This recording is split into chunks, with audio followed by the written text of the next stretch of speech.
Hello and welcome to Insights, the podcast with your host, Joe Pane. Join me in this deep exploration of our personal journeys from ambition to meaning, where we stop living life fast and start living life deep.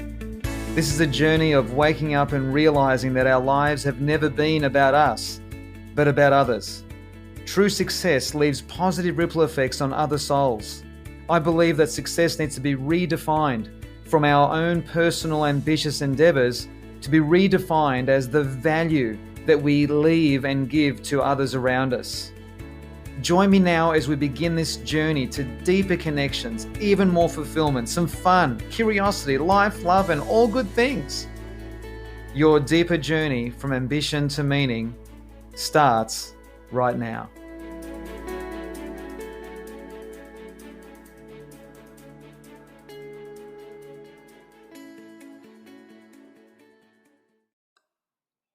Hello and welcome to episode 48 of Insights. Joe here. Thank you so much for joining me. I'm loving the journey. All right, so a couple of housekeeping things before we hop into today's episode.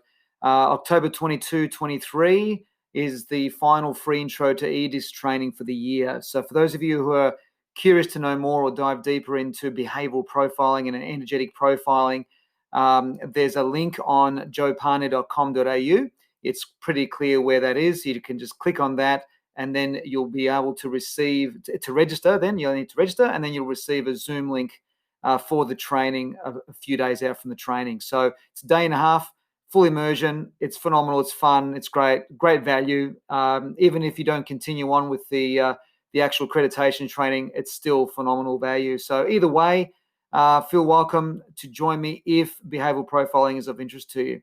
All right, so today we're looking at the gift of crisis, whether it's a crisis involving our community through what's been going on with COVID, or whether it's a personal crisis on a physical level, spiritual level, financial level, or whatever level that it is. And so what's the gift in this? I want to make it very clear that I don't want to give you just some positive spin on reframing crisis, because that's not what this conversation is or this insight is. But it's about how crises force us to see things differently. Because what happens is when we are challenged, or when our world that we're used to, whatever part of life that is, our relationship world, our spiritual world, our financial world, our working world, and a lot of us have been impacted in our working world over the last, 4 or 5 months, whatever it's been, 3 months with this whole COVID scenario.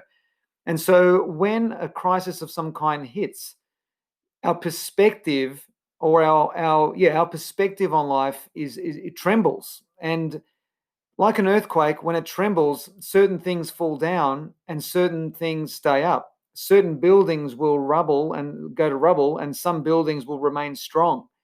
And metaphorically, those buildings represent different parts of our lives. And I've been talking about the journey that we're all on from ambition to meaning for many, many years now.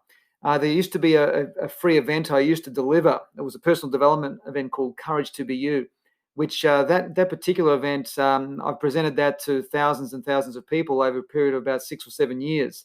And in that event, I have shared with people from all walks of life the power of the journey from ambition to meaning, where there comes a time in our life where our priorities start to change, our values evolve, and what mattered once before no longer matters anymore, or what used to excite us no longer excites us anymore, and there are new things that excite us, or there are new priorities in life.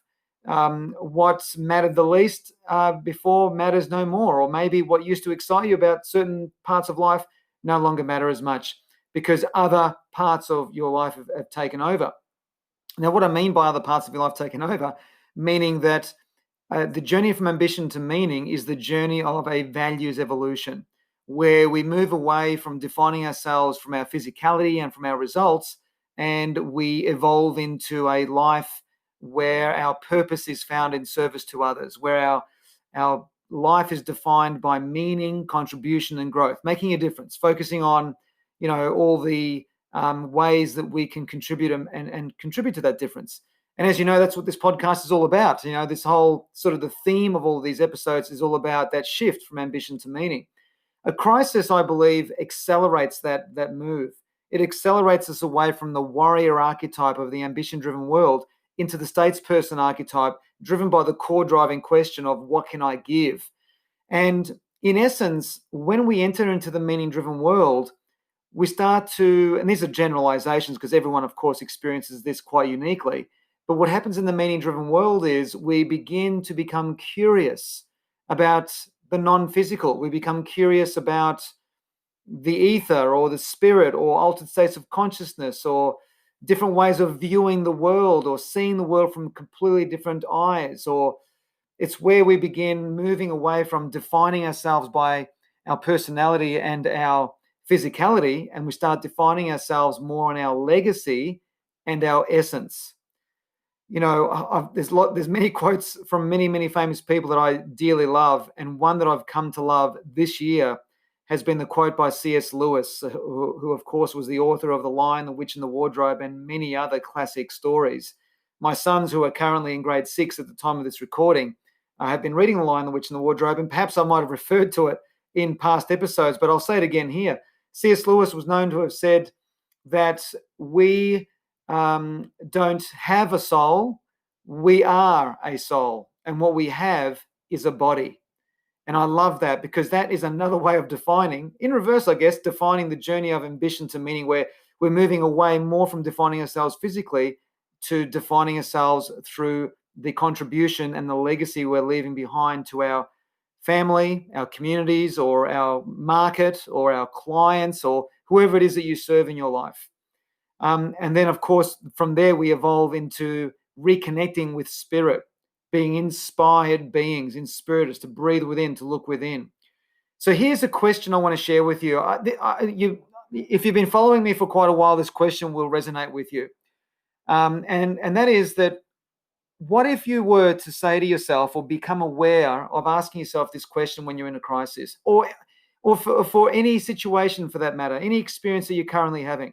And that is, what I am doing right now, how does this serve the agenda of my soul?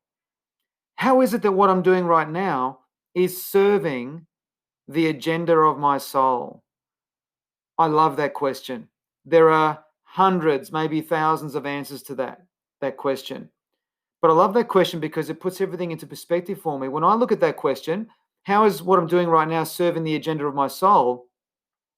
It's where I claimed or responded to the calling in my life to do this for a living, to do human behavior for a living, to be involved with people doing this for a living. And I remember when I started this dream, when the seeds of this dream were sown within me, you know, quoting the words of Khalil Gibran, that when you're born, your work is placed in your heart and your mission is to find it. I remember when I first started looking into this personal development stuff and spiritual development and near-death experiences and reading all about these things, and it fascinated me. And then my ego voices were saying, that's all great, Joe, but this is never going to translate into your career. This can't be an income because people don't pay for this stuff. This is all, you know, very, very interesting and fascinating, but at the end of the day, you need to be working at a job to earn your money. That's what my ego voices are saying to me. And I've got to say, there's not a day that goes by now, these days, especially with this whole COVID situation, where I shake my head sideways in a good way for good reason. And that is realizing how blessed, how lucky, how incredibly fortunate I have become in my life in terms of what I do now, because now it's like I've got these high-end clients like the NBNs of the world, Comcare, which is a federal government-run business, if you like, through to health and fitness people, through to school principals, real estate agencies, leaders of business, IT and software professionals. Like, I've got this range of people who, and I'll say this at the risk of being misunderstood, but who pay me well for me serving them in helping them learn more about themselves. And to me, that's my answer to the question, how is what I'm doing right now serving the agenda of my soul, which is my work? And yes, I've been going for a while, but gee, it was worth making all those courageous decisions to get to this point. And this is the thing, and you may have heard me say this in other episodes, and that is that we are an accumulation of all of our decisions. And I'll say it to you like this. I believe a great life is just making a handful of courageous decisions. And when you're making a courageous decision, which is a decision, to me, a courageous decision is one that is not based on logic. It's based on a feeling. It's based on a calling. It's based on the answering of a whisper within your soul. It is illogical sometimes. It is a courageous decision is where you don't necessarily know. Well, you don't know where it's going to lead or how it's going to transform you or transform others. So to me, when I ask the question, how is what I'm doing right now serving the agenda of my soul? It's expressing myself, just like your purpose is to be you. Our purpose is to be ourselves. So, what's the gift in a crisis? Well, I think a gift in a crisis accelerates what is happening anyway, which is an ever evolving evolution or journey or transformation from ambition to meaning, where we start living a more heart centric, aware, conscious life, where we become more sensitive to how we're making others feel when we speak and how we speak and what we talk about and how we hold ourselves and the example we're being to our communities, our employees or our clients or whatever situation you find yourself in. And that to me is the essence of the gift of a crisis, is suddenly it gives us even more clarity as to how is it, what am I doing, like what I'm doing right now? How is it serving the agenda of my soul? So I trust and hope that that's a thought-provoking question for you, a question that I encourage you to reflect on. Maybe as soon as you've finished tuning into this particular episode, maybe just take a few moments or a bit of time, maybe go for a walk or something, I don't know, and just reflect on that question. It's a beautiful question. And if that question doesn't resonate with you, I dare say you wouldn't be listening to this. Or if this is the first ever episode that you've heard from my podcast series and it doesn't resonate, then perhaps I'm not for you. So apologies, but hey, I've got to do my thing and I've got to be me. And this is how it is for me, and how it is for you is different. And we're all overlapping and different and all the rest of it. So love it. How is this moment, even if you want to say it like that? How is this moment and what I'm doing in this moment serving the agenda of my soul? So I hope you find that a very valuable, thought provoking, insightful, perspective shifting question, because that's what crises do. They shift our perspective. Aspects of our lives remain strong in a crisis, and other aspects of our lives, just like an earthquake, will fall to rubble. That's just how it is. That's how it is when an actual earthquake happens. We all know that. And that's what a crisis is. It's a psychological earthquake. It's an energetical earthquake. It's a spiritual earthquake. And for some of us, they're tremors. For some of us, they're full-blown earthquakes. For me, personally, it's been tremor after tremor after tremor, and some earthquakes thrown in between over the last 14 years. But it's been well worth it, because I can see what's strong and what's long-lasting in my life, and I can see what wasn't. It gives you clarity. It gives you clarity on who to connect with. Crises give you clarity on who to connect with. Who are the ones that you love? Who are the ones that love you? You know, I might just change tack just for the last few minutes here in this particular episode. I was just saying to my wife this morning, what I've noticed is, since the whole COVID thing, you've got people who sit on opposing spectrums of what's going on. You've got people who follow the mainstream and follow all the rules and do all the right things. And there's naturally, of course, there's nothing wrong with that. It's a narrative. Remember one of my episodes on narrative? I spoke, if you want to know more about the power of narrative, there's an episode or two episodes actually on that. Then you've got people at the other end of the spectrum that see things a little bit differently and are rebellious in their thinking and rebellious in their emotions, and they have a different philosophy. And it saddens me when I see that relationships have, in some relationships that I've seen through others, how some relationships have that separation in opinions of what's going on has caused those friendships to break down. And I said to my wife, what I love about the genuine friendships that we have in our life. I was just saying this today with her, because we caught up with a friend of mine and his wife and his children at the local park, and we just kicked the ball footy around, and we just had a good laugh. And what I love is that we didn't speak about the ends or the edges of that spectrum. We were just together as friends. I was going to say, like, as if nothing has happened. Of course, we're all very aware of everything that's going on, but it hasn't impacted our connection.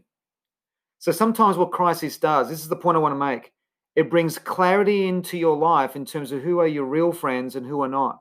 And I'm not talking about friends that people who are friends of yours is because of ours or yours or mine because they agree with us. That's not what, because I've got friends who disagree with lots of stuff that I talk about.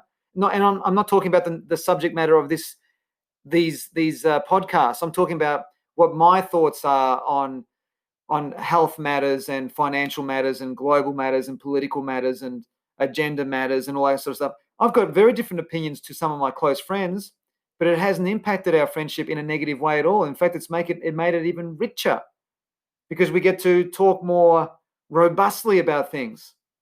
But if you've got a superficial friendship, a crisis will show the cracks. A superficial friendship is one of those buildings that will fall in the rubble of a psychological earthquake, of a crisis. On the other hand, strong buildings are the real friendships. Those buildings will stay even stronger in a psychological earthquake, in a tremor even, or even the worst case, bad earthquakes, psychologically speaking, from a crisis perspective. So I'm going to wrap up this conversation now, and I hope that there's a few things in there that I've shared with you that, again, are thought-provoking, cause you to reflect and think and become clearer on what matters now versus what matters least or what doesn't matter as much. And I love how the crises of the last 3 or 4 months of the pandemic, of the corona thing, the whole COVID scenario, how it's brought an abundance of clarity in my life, my marriage, Silvana and I, our lives.